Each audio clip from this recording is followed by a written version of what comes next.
BRS BJP ఒకే రకమైన ఆలోచన విధానంతో గత 10 సంవత్సరాలు ప్రభుత్వాలను కలిసి నడుపుకున్నారు. వాళ్ళిద్దరు కలిసి చర్చించుకున్నారు.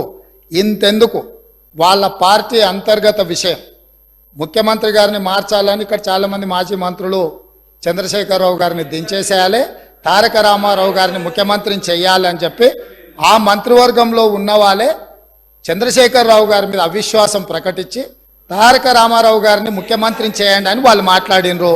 వాళ్ళందరి ఒత్తిడి తట్టుకోలేక చంద్రశేఖరరావు గారు వెళ్ళి నరేంద్ర మోడీ ప్రధానమంత్రిని కలిసి నేను అక్కడి నుంచి మా వాళ్ళు తప్పుకోమంటుండ్రు, తప్పుకుంటా తారక రామారావు గారిని తెలంగాణ రాష్ట్రానికి ముఖ్యమంత్రిని చేస్తా, మీరు నాకు అనుమతి ఇవ్వమని అడిగినరని, నేను వారసత్వ రాజకీయాలు లేకపోతే రాచరికాలను నేను సమర్థించను, నేను వ్యతిరేకిస్తున్నా, అది ఎలా సాధ్యమో అని నేను చంద్రశేఖరరావును నిలదీసినని భారత ప్రధానమంత్రి తెలంగాణ రాష్ట్రానికి వచ్చినప్పుడు స్పష్టంగా ప్రకటన చేసిండు. ఇప్పుడు పెద్దలు శ్రీనివాస్ రెడ్డి గారిని నేను అడుగుతున్నా, మీకు ఎలాంటి సంబంధాలు లేకపోతే అనుబంధం లేకపోతే ఆయన అనుమతితోనే మీరు నిర్ణయాలు తీసుకోకపోతే మీ పార్టీ అంతర్గత వ్యవహారం ముఖ్యమంత్రిని మార్చుకోవడం అనేది అట్లాంటి విషయం కూడా మోడీ గారి అనుమతిని అడిగిందంటే మీ బంధం ఫెవికల్ బంధం. ఒకవేళ మీకు కేసీఆర్ గారు చెప్తుండ్రో లేదో వాస్తవాలు ఒక్కసారి ఇప్పుడు నేను చెప్పిన చరిత్రను మొత్తము వారు తెలుసుకోవాల్సిందిగా నేను కోరుతున్నా. మీకు కొన్ని చెప్తాడు, కొన్ని దాస్తాడు. కాబట్టి దాసినై మీకు ఒకవేళ ఎప్పుడైనా అనుమానం వస్తే మీరు ఎప్పుడైనా నన్ను అడగొచ్చు, స్వేచ్ఛగా వచ్చి కలవచ్చు. మిగతా వివరాలన్నీ కూడా నేను మీ దృష్టికి తీసుకొస్తా.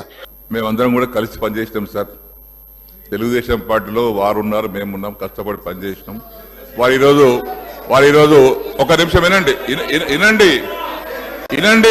ఇదే ఓపిక ఉండాలండి. శాసనసభలో మాట్లాడే ఓపిక కాదు, ఇనే ఓపిక కూడా ఉండాలి.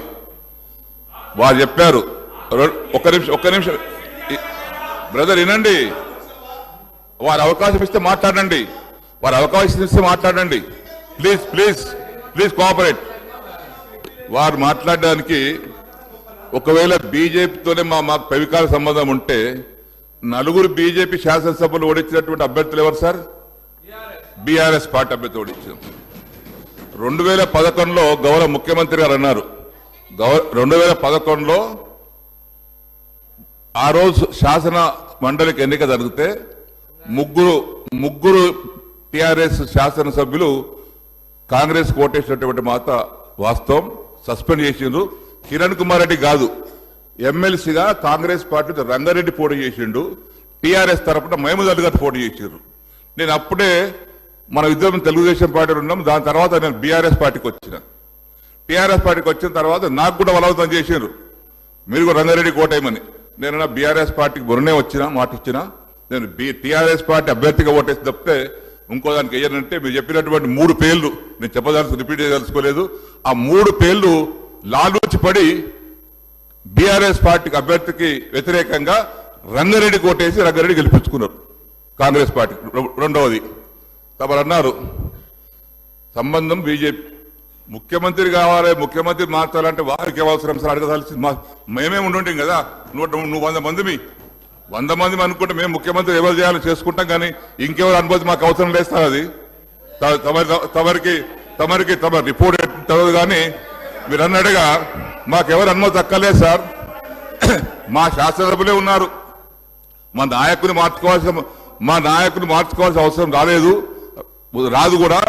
ఒకవేళ అటువంటి పరిస్థితి మాకు ఎవరిని అడగాల సార్? మేమే 100 మంది ఉన్నాం కదా ఇక్కడ పోయిన ప్రభుత్వంలో. దయచేసి బీజేపీతో మాకు ఎలాంటి సంబంధం లేదు.